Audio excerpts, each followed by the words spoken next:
they start at 8:45 then?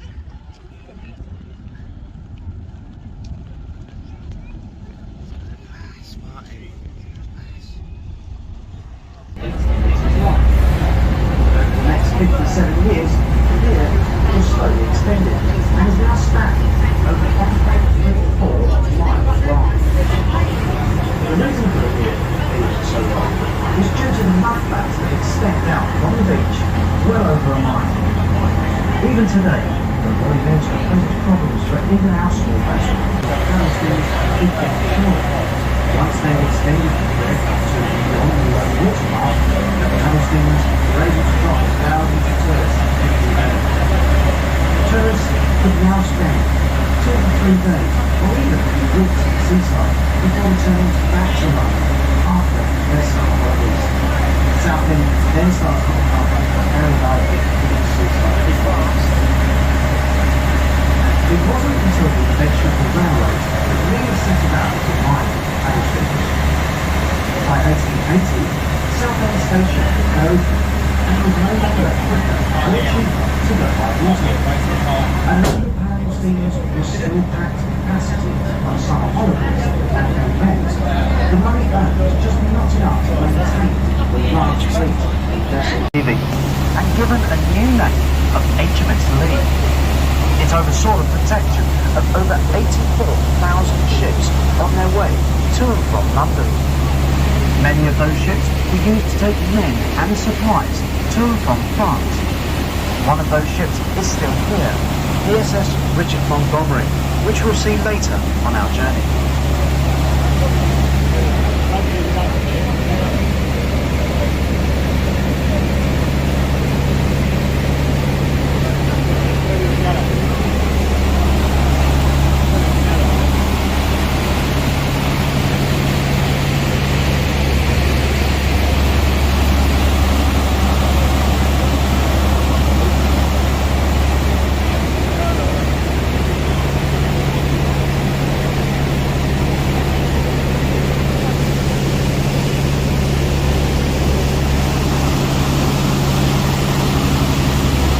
The supermarket, check out the little sticker on the peel, and you may notice the blue logo with a lady holding the fruit bowl on her head.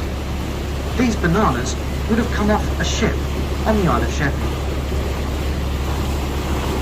To the right of the port, there is a small break in the land. This is the entrance to the River Medway, which leads us up to the towns of Rochester, Strood and Chatham. The River Medway is surrounded by naval history. It dates back as far as 1547. Historic records show that by the reign of Queen Elizabeth I, Chatham had a firm foothold as the principal base of the Royal Navy. Man-of-wars would have lined the banks of the Medway, either under construction or awaiting repairs. In 1588, this fleet was put to its greatest test, setting sail from Chatham to be deployed against the Spanish Armada. But as the Navy grew, there was increasing pressure placed upon the newly constructed dockyards further downstream to put ships to sea. And this resulted in the swift mechanisation of many of the yard's time-consuming processes, such as the sawing of timber and the manufacturing of paint and rope. In the June of 1667, a fleet of Dutch ships mounted an attack on the English fleet laid up in the dockyards of Chatham. A concrete wreck, which was once part of Operation Phoenix. Operation Phoenix saw the construction of many large concrete caissons, which were to form an offshore breakwater and artificial harbour following D-Day. It was to become known as the Mulberry Harbour. 2 were to be built, Mulberry A and Mulberry B, later known as Port Windsor.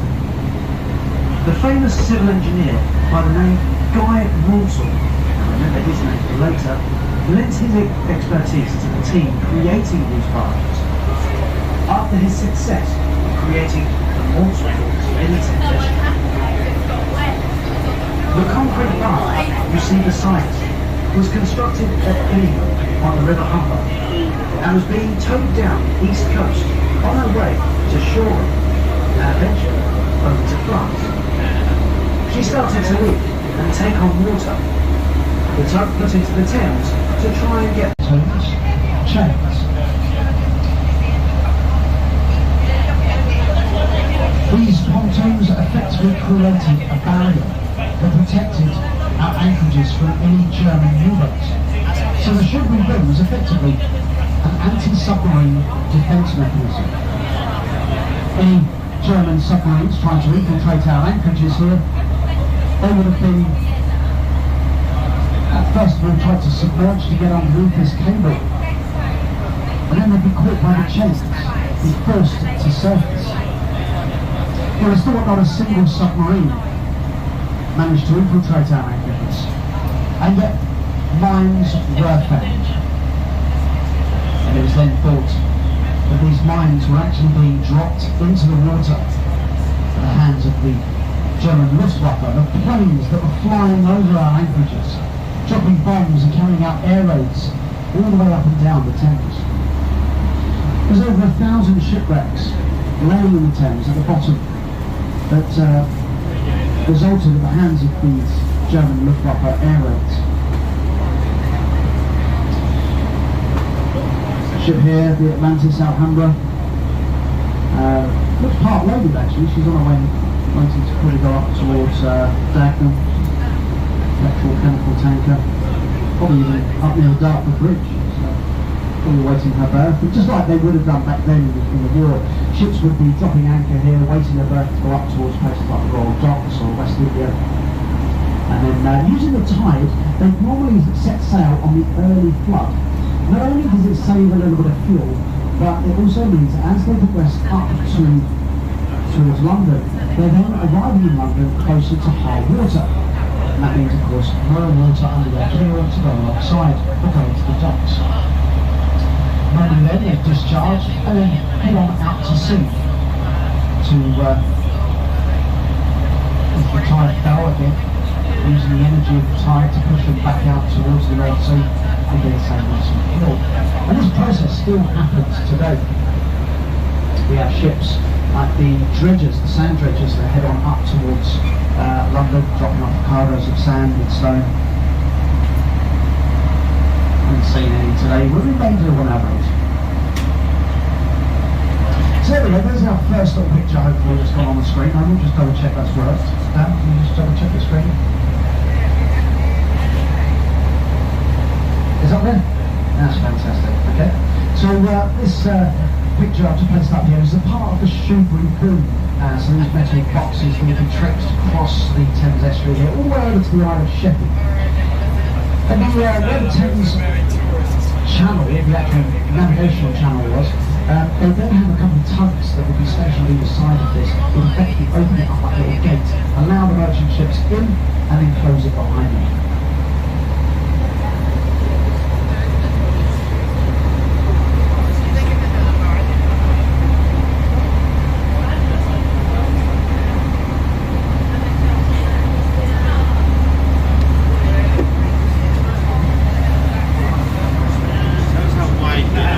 Today, I mean the Thames is actually quite a clean river. We have over 150 different species of fish living within it, ranging from cod, bass, flounder, dab, dover, sole, smoothhound, skate. I mean I could keep on going but I might bore you with that. But it does give you a rich pickings from many marine mammals, including seals and porpoises. You get two different types of seal. You get the harbour seal and the grey seal. The harbour seal is the smaller of the two, with his little chubby cheeks, whiskers and the big black beaming eyes. Whilst the grey seal, this animal's got a rather distinctive, almost cone-shaped head. Quite often they can be mistaken for dogs swimming around in the water. Perhaps the grey seal might look a little bit more like an Alsatian or a Labrador, whilst the harbour seal, I suppose he looks a bit more like a British bulldog or a pug.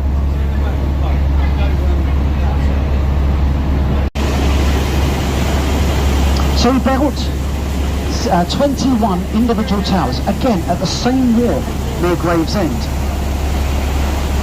And by reducing the bases down to effectively 4 intersecting booms, almost like hashtags, he managed to float them out the dry dock, build 4 legs up from them, and place a metal house on its roof. By giving these towers additional buoyancy by placing Thames lighters alongside them, these barges were effectively towed out to sea and then lowered down onto the seabed. They were placed 4.5 miles apart. 21 towers, 7 towers in a fort, 3 forts. The North Sand Towers, the Red Sand Towers, and Shivering Sand Towers. Now the reason I'm getting to that point of the story right this instant is because where we are now, ladies and gentlemen, here, slap bang between the Thames Channel to our left, and if you look to our right, we have some more navigational buoys. This is the Medway navigational channel coming out of Sheerness. It's running down parallel with us, and these 2 channels converge. Slap bang between the 2, we have the Great Nor anchorage, and where we are now, just outside of the Shoebury Boom, would have been where the Great Nor Towers once stood. These towers are no longer here. They were removed in 1959. The North Sand Towers, once positioned, along with the Red Sand Towers, the Shivering Sand Towers, the 4 Navy forts, we have 7 in total out here. They were responsible for shooting down 22 enemy aircraft, including 30 V1 and V2 rockets. The Tongue Sand Towers, remember that was the one that was leaning over a bit. That tower was also put claim to a German E-boat, one of those torpedo boats, just off of the North Foreland down on the Margate Sands.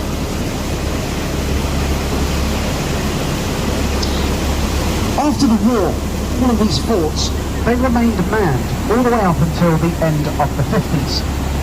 Whilst they were serviced from Sheerness, ammunition barges and troops, servicemen all coming out from the port of Sheerness.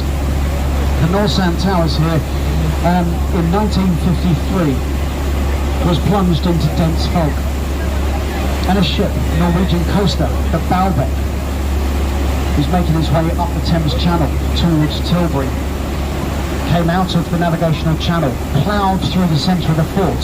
It knocked one of the towers over, sending it to the bottom of the river. It cracked one of the feet, plunged the fort into darkness. It had severed the power lines. The fort was later abandoned. And a year later, they managed to effect some repairs. They managed to repair one of the legs. And it wasn't really too much later, the Ministry of Defence realised that these forts, being so close to the navigational channels, was actually deemed a hazard to navigation. By 1959, the Port of London Authority decided the best course of action, as these forts were no longer needed, was to remove them.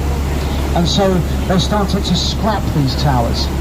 The scrap went ashore into the River Medway to Matthew Lynch and Sons. And then eventually the concrete legs were all slowly dismantled, breaking them apart. The last few sections were lifted much the same way as they were positioned out here, again by strapping Thames lighters either side of their legs, picking them up and carrying them ashore back to Cliff in Kent. Picture on the screen now shows you that the tower that's semi-submerged there, which was gun tower number 2, sits between the command tower and the generating plant there. All we're seeing is the searchlight tower up on the screen, and the North Sand Towers, the G2 tower, falling down into the water. So with all these towers that have been now out here, left abandoned, what next? Well, back in the 60s, a number of pirate radio stations started cropping up. People had looked at all of these offshore structures and thought it would be actually quite a good place to set up a pirate radio station. Out here at the Red Sand Towers, we had Radio Invicta and Radio 390. We also had, out on the Shivering Sand Towers, Radio Such and Radio City. Down at the Knock John, one of the Navy forts, we had Radio Essex.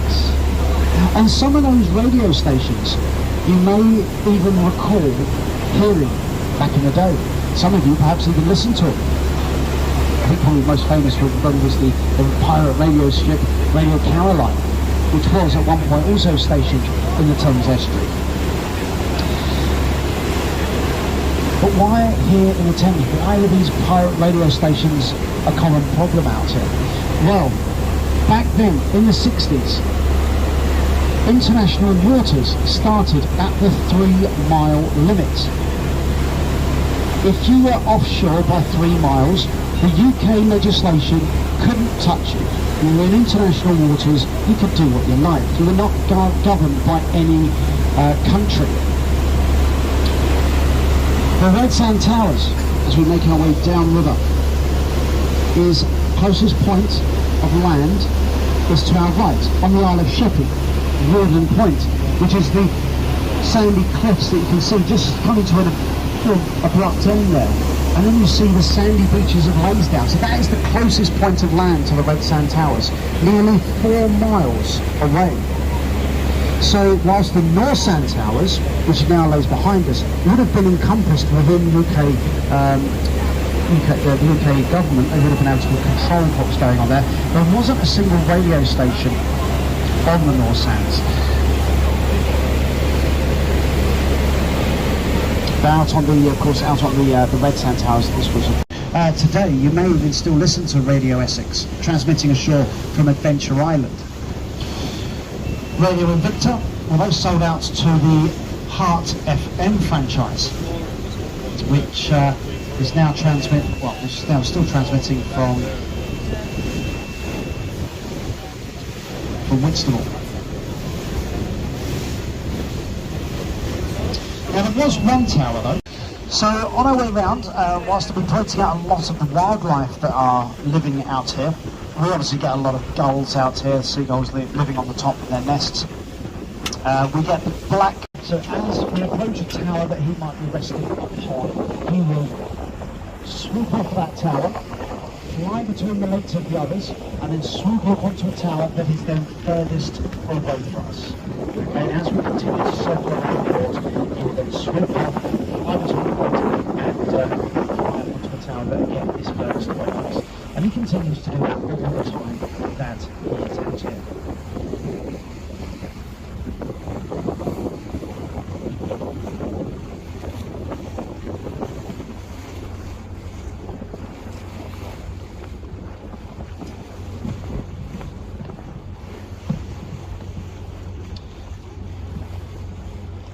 So don't worry if you're not out the front deck, we do have a rear deck as well, and also the side doors are open. You're going to be able to see these towers from both the inside of the boat, the left, the right, and also as we pass between them, you will be able to see them above us as well. So our first pass will leave the main body of the fort to our right, and on our left hand side we'll see the searchlight tower. This tower was the only tower that only had a searchlight on its roof. It didn't have any guns at all. It was only a big bright light that could be shone up into the sky to light up those planes to help all the other servicemen train their sights on the aircraft above.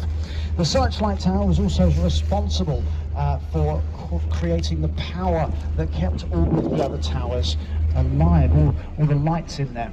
So this tower on our left hand side also had those two 35 kilowatt Gardner diesel generators.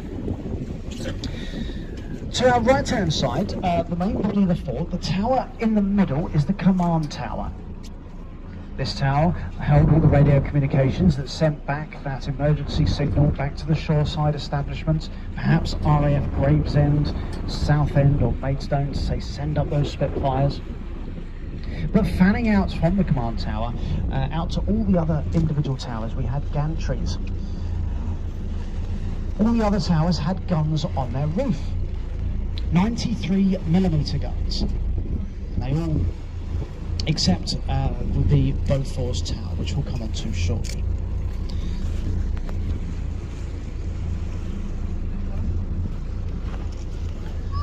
So with the searchlight tower and the command tower not having any ammunition or guns on its roof, all these towers surrounding that command tower all had the anti-aircraft guns on the top. There was 180 servicemen stationed out here. They would have done about 3 or 4 weeks on, 3 or 4 weeks off. Now, even though you were off, you weren't exactly off. You weren't allowed to go home to your wives and family. You would have been perhaps put to task at HMS Wildfire. You would have been loading the ammunition barges and then sending them out to your colleagues who are out here. Barges would have been brought out from Sheerness. They would have made their way down to the forts. They would have laid alongside the legs of the towers, and on some of them you'll see these horizontal beams, and there's a few bollards on them as well. But this one here, G1 or Gun Tower 1, this one has been taken over by the Red Sands Project, a group of enthusiastic individuals who are trying to keep at least one tower alive. They've positioned this loading dock, if you will, to allow them safe access inside the tower. They haven't actually been in there for a little while now, about 3 years or so. COVID, I suppose, has had a massive knock-on effect. But you'll see that on this side of G1, some of the windows have been replaced. They've taken some of the lower deck ones out to have them reglazed, but they've not yet returned them back in yet.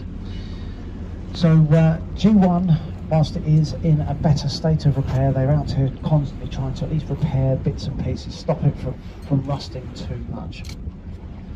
So this tower now to our right hand side, this one is the Bofors Tower, and you'll notice the difference with this one is from the roof you'll see 2 almost balcony-like structures sticking out either side, and it was on these balcony structures that held the Bofors guns, 3 3/4 inch.